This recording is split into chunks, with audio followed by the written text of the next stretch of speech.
Wendomemion Tonanfa, l'émission qui répond à toutes vos préoccupations de couple. Par l'émission Wendomemion Tonanfa, le révérend pasteur Oussou Pierre guide votre vie de couple vers la perfection par ses messages. Les parents sont en train de dire, ton pasteur en parle, les enseignements sortent. Mais pourtant,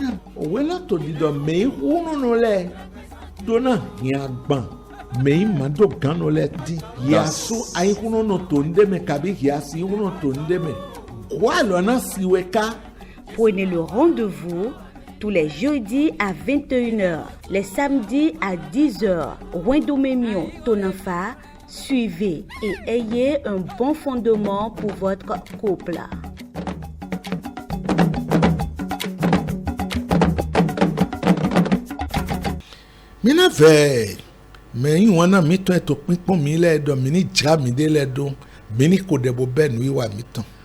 Nous supplions nos bien-aimés qui sont en train de nous regarder en ce moment de se préparer pour que nous puissions prier et commencer notre émission. Dans le nom de Jésus-Christ de Nazareth, nous avons prié. Éternel Dieu des armées, nous te remercions pour toutes les grandes choses que tu es en train d'accomplir dans nos vies quotidiennes. Nous te remercions également pour l'œuvre que tu es en train d'accomplir pour l'émission Wendomemion Tonanfa. Je te remercie pour ta protection sur chaque foyer et sur chaque vie également. Je te remercie car c'est toi qui nous satisfais, tu nous donnes à manger et tu nous donnes à boire. Tu es en train de protéger le père, la mère, les enfants. Reçois l'action de grâce et la gloire. L'heure a sonné, nous sommes déjà là. Saint-Esprit, prends la première place. Et tout ce que nous allons dire, que cela vienne de toi. Que toutes les puissances de ténèbres qui vont nous opposer soient liés. Au nom de Jésus, nous avons ainsi prié. Amen.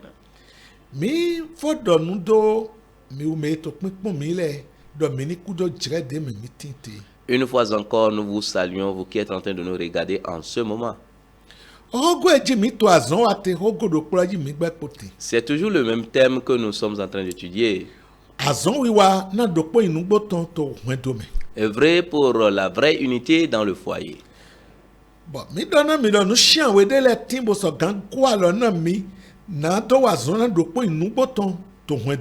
Et nous vous avions dit qu'il y a 7 éléments qui peuvent vous aider à œuvrer pour la vraie unité dans le foyer. Et nous sommes en train d'étudier les 7 éléments. Et nous sommes sur le 7e élément.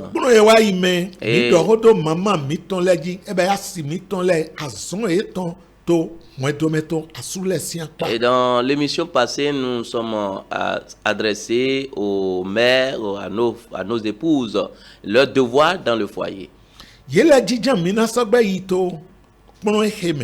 Et nous allons toujours continuer dans cet état en s'adressant à nos mères. Nous devons comprendre que le travail domestique, le travail du foyer pèse beaucoup sur elles. C'est pourquoi nous allons toujours évoluer. Mais celui qui les a commandés pour être aide dans le foyer, il est là pour les soutenir. Les mamans, vous les épouses, rappelez-vous que c'est Dieu qui vous a mis comme aide aux côtés de votre mari. Et c'est lui-même qui peut vous aider afin que vous puissiez jouer votre rôle d'aide dans le foyer.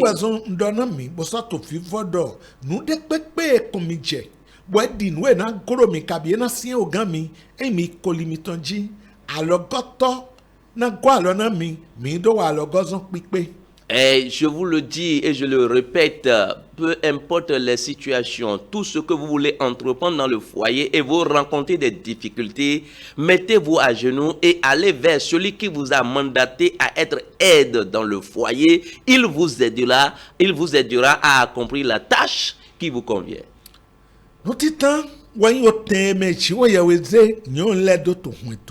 La première des choses, c'est la place que Dieu a donnée aux femmes dans le foyer. Dieu t'a mis en tant qu'aide à ton mari. En ajoutant à ce que nous avons déjà dit,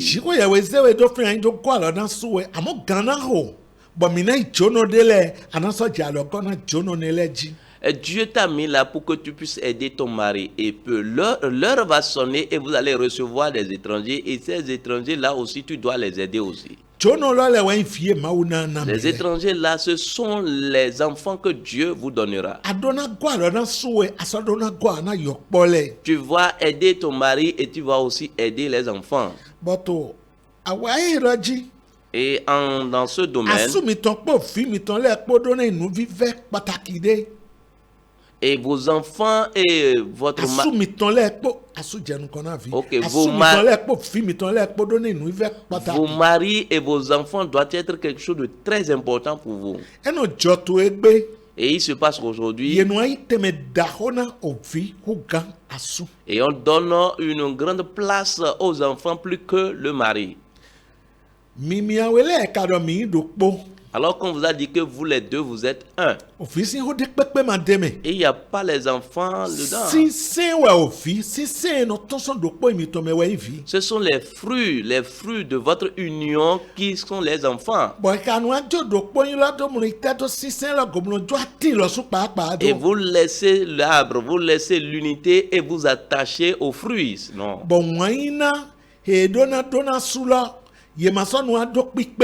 Et l'amour qu'on devrait avoir pour l'époux, on n'est plus totalement cet amour-là à ce mari. Cela a déjà détruit beaucoup de foyers.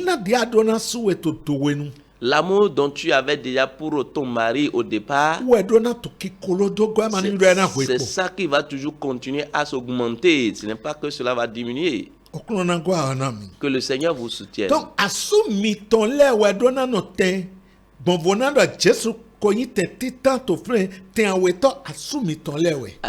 bien que Dieu va occuper la première place et c'est votre mari qui devrait occuper la seconde place dans le foyer. Parce que c'est lui qu'on t'a dit d'aider.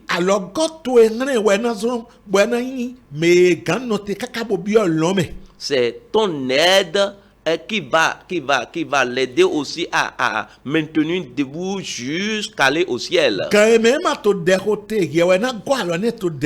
Le temps où il ne prie pas, c'est toi qui dois l'aider pour qu'il puisse aller dans la présence de Dieu pour prier.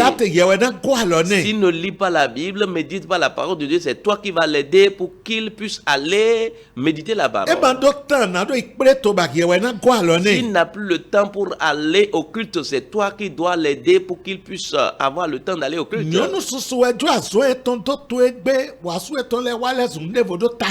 C'est beaucoup de femmes ont abandonné leur devoir aujourd'hui et leurs maris sont devenus une autre personne. Prie et supplie Dieu. Toi qui as déjà abandonné ton mari et tu ne l'as pas aidé en jouant ton rôle. Et aujourd'hui, Jésus occupe la dernière place dans sa vie. Prie et supplie Dieu pour que Dieu puisse te faire miséricorde et le ramène. Que le Seigneur vous soutienne. En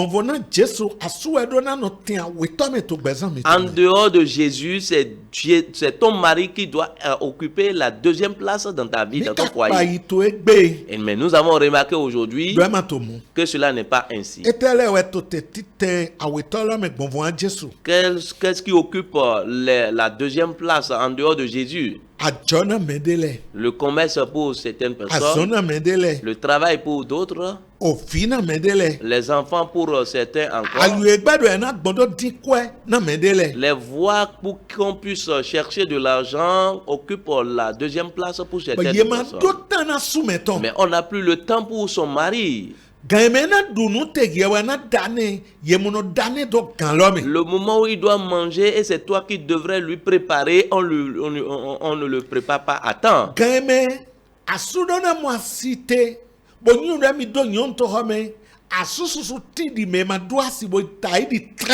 Et le moment où l'homme doit voir sa femme, il ne le voit pas et il est devenu comme quelqu'un qui est célibataire. C'est à cause de toi qui dois manger dans le foyer. Beaucoup de maris aujourd'hui ne mangent plus dans le foyer parce qu'on ne prépare pas à temps.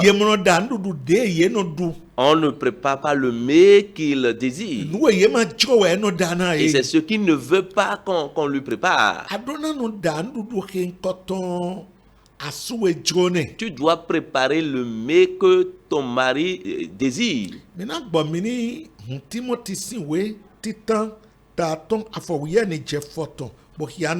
Ouvrons 1 Timothée chapitre 5, le verset 14 à 15. Il est écrit: Je veux donc que les jeunes se marient, qu'elles aient des enfants, qu'elles dirigent leur maison, qu'elles ne donnent à l'adversaire aucune occasion de médire, car déjà quelques-unes se sont détournées pour suivre Satan.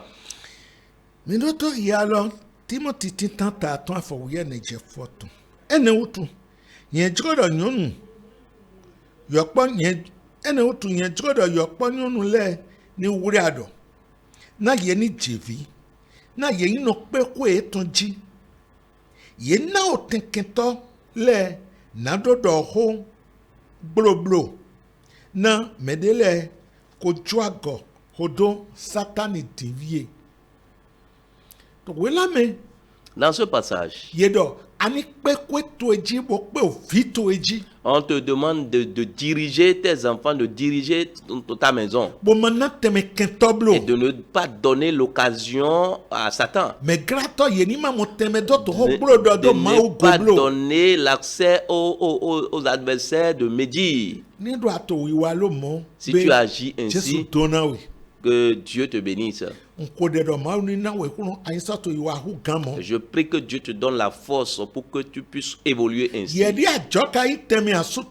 Mais toi, dont le commerce a pris la place de ton mari, le travail a pris la place de ton mari, et tu ne sais pas au moment où il mange, tu ne sais pas quand il se couche.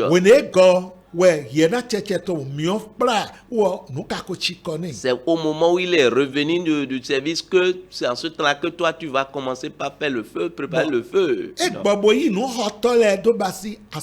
Et il a pris comme les vendeuses, comme il a pris les vendeuses comme son aide. Et ce sont eux qui l'aident.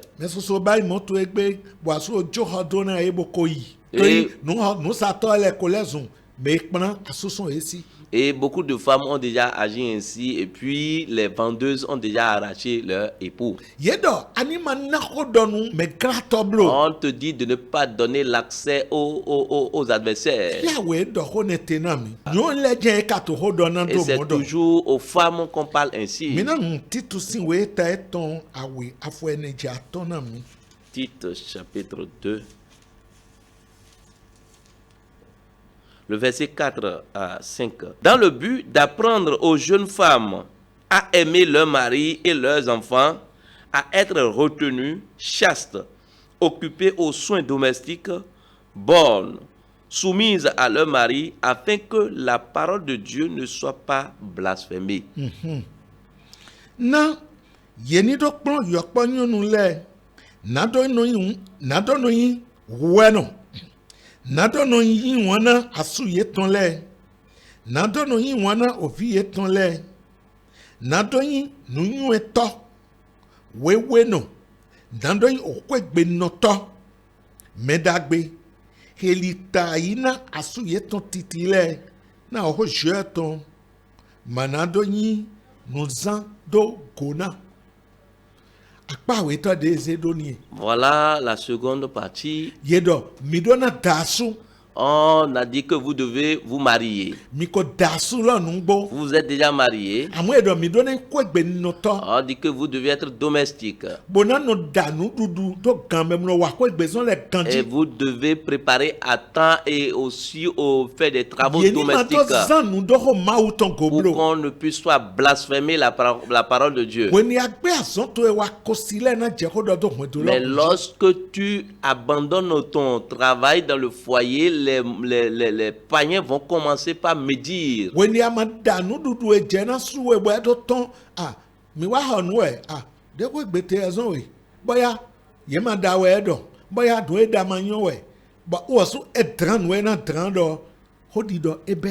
Il n'a pas trouvé à manger à la maison, mais il est allé au dehors chez les femmes et puis les vendeurs disent, ah, vous n'avez pas préparé la maison? Oui, bon. Il peut commencer par narrer ce qui se passe dans le foyer et par là, les autres vont profiter. C'est ce que lui-même ne devrait pas faire. Mais à cause de la colère, sous l'effet de la colère, il a entrepris ce chemin. Femme, prends soin de ton mari. Aide ton mari. Prépare le mets prépare un bon mets pour lui.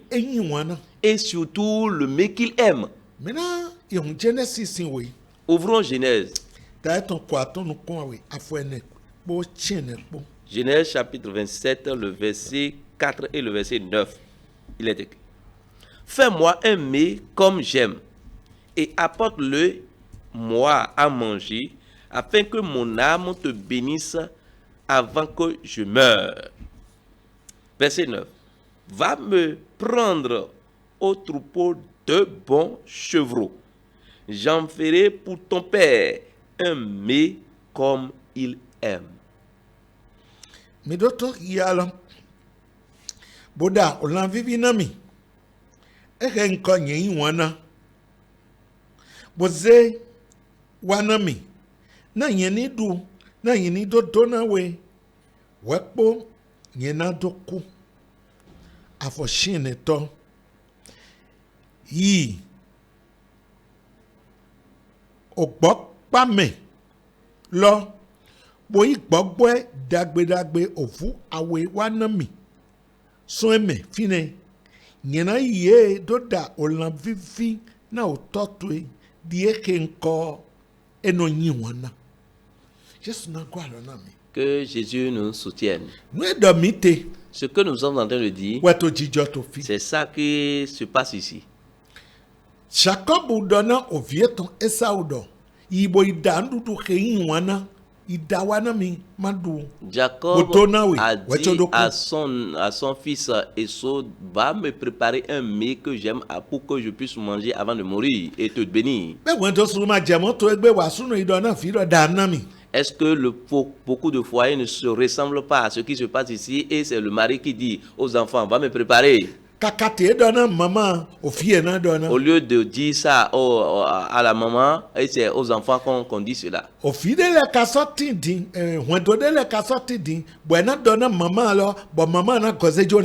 Et il y a certains foyers aujourd'hui, on va dire à la maman de préparer et la maman à son tour maintenant va retourner vers les enfants maintenant pour leur dire de préparer. Ici, et nous avons vu que la femme ici a usé de la sagesse. Parce qu'elle recherchait quelque chose. Et lui, elle a laissé l'enfant dont on a parlé. Et elle est allée vers l'enfant que elle-même a choisi pour elle-même. toliwa nyondudu fie na de tonso menido enyondudu dia sueto inwana so mo de kokponyo holo egba nyondudu dia sueto inwana parce qu'elle a entendu ce que le père disait à l'enfant dont on a dit d'aller préparer Et ce que nous voulons ressortir ici, c'est que la femme, bien qu'étant vieille, elle reconnaît ce que son mari aime. Rebecca est déjà âgée, mais elle reconnaît le mets que son mari aime. Et toi, tu es déjà vieille, tu es déjà âgée. Et ce dont le père lui parlait, elle s'est déjà mariée. Et c'était déjà marié. Regardez maintenant l'âge dont ils seront déjà, l'âge dont ils ont fait ensemble. Et l'enfant est allé attraper le chevreau, le chevaux.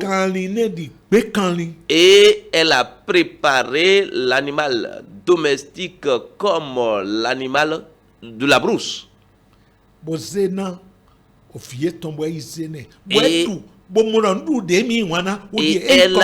remis ça à son enfant et l'enfant maintenant est allé remettre ça à son père. Et le père a mangé à satiété et il a senti que c'est le mec qu'il aime réellement.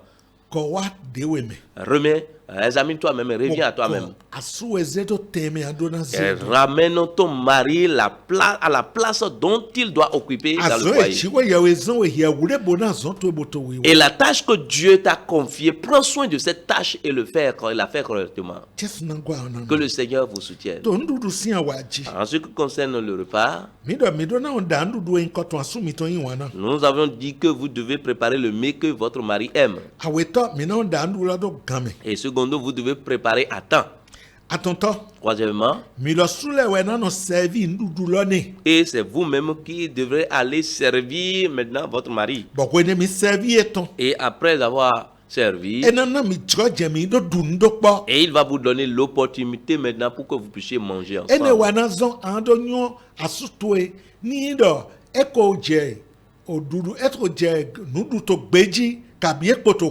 Et c'est ça qui va te permettre de remarquer que ton mari, s'il mange dehors ou pas, ou bien s'il mange à sa faim, tu le sauras. Et le jour où il ne va pas manger à sa faim, tu vas lui poser la question, mais qu'est-ce qui se passe? Si c'est le mec qui ne le convient pas, il te le dira. Que le Seigneur vous soutienne. Et il vous aidera à mieux faire.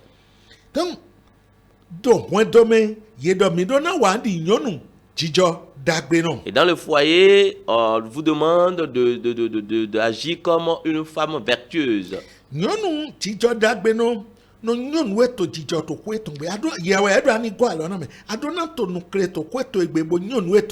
La femme vertueuse connaît ce qui se passe dans son foyer et c'est à toi cette responsabilité.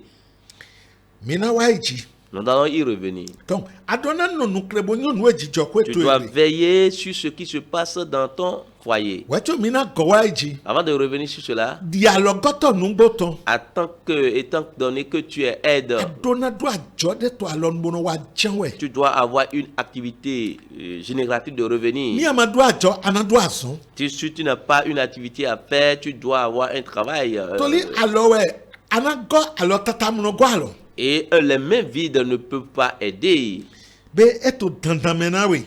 Cela maintenant est très important. Tu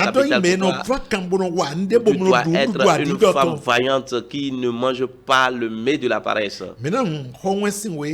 Ouvrons Proverbe.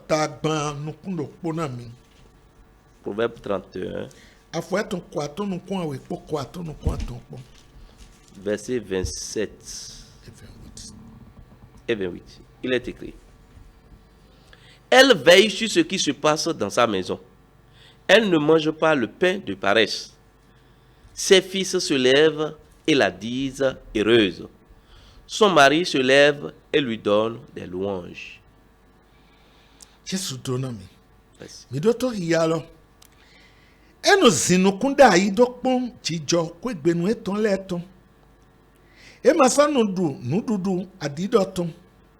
Ovieton leton fon boso yuredo tonano aswetonga ewo so nakpikpe mina for fijado mina ngo wesin we tagbanu plopo afofotunu kwanton Afo wuya ton je foton nu kwanton. Ho nweta gban nu klo pon. Afo wuya ton je foton nu kwanton.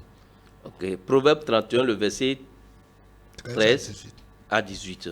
Il est écrit: Elle se procure de la laine et du lin et travaille d'une main joyeuse. Elle est comme un navire marchand.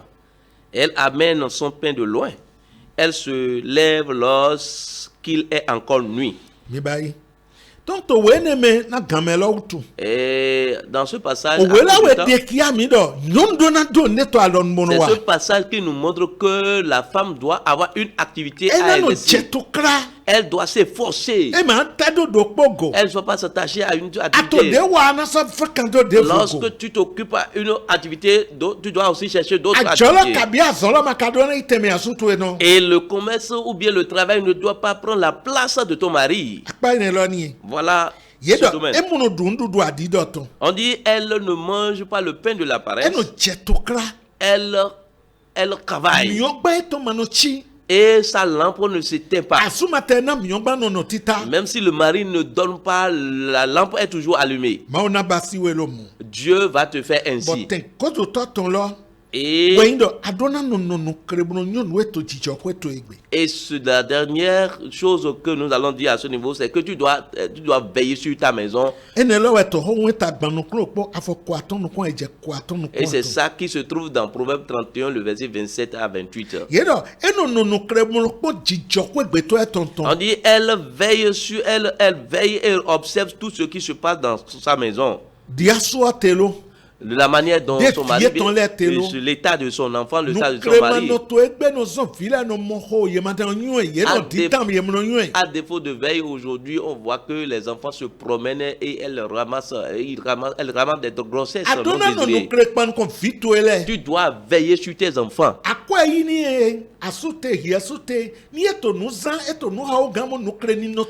L'argent que ton mari lui donne, que toi-même tu lui donnes, si ce qu'elle dépense dépasse ce que vous lui donnez, alors vous devez le payer. Et c'est toi, femme, on dit que tu dois veiller. Parce que le mari ne reste pas à la maison. Les enfants sont gâtés, beaucoup d'enfants sont gâtés, mal éduqués aujourd'hui à cause du non-respect du devoir des mamans. Et le téléphone portable aussi a déjà détruit beaucoup d'enfants aujourd'hui. Et c'est la mère qui doit savoir que son enfant a de téléphone portable. Femme, lève-toi sur toi-même. Réveille-toi de ton sommeil. Veille sur ta maison. Prends soin de ton mari. Prends soin de prends soin de tes enfants.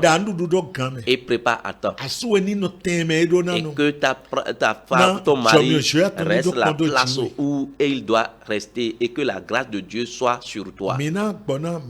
Prions. Père, nous te disons merci. Merci. Ta parole est déjà sortie. La raison, l'objectif pour laquelle tu lui as envoyé, quelle œuvre, Dieu éternel des amis. Je remets tes bien-aimés, que tu as pris comme aide dans le foyer. Donne-leur la sagesse, donne-leur l'intelligence, donne-leur la capacité.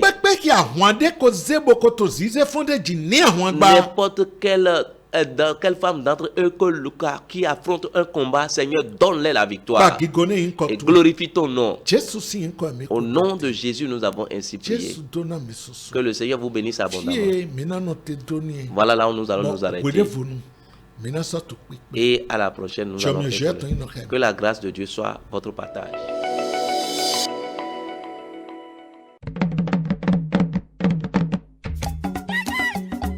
Wendomemion Tonanfa, l'émission qui répond à toutes vos préoccupations de couple.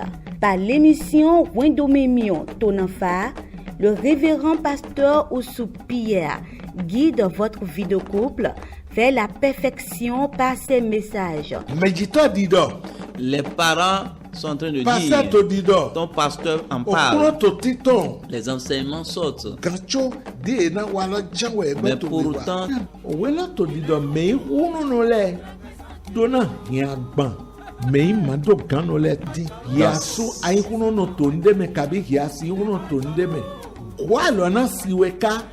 prenez le rendez-vous tous les jeudis à 21h, les samedis à 10h. Wendomemion Tonanfa, suivez et ayez un bon fondement pour votre couple.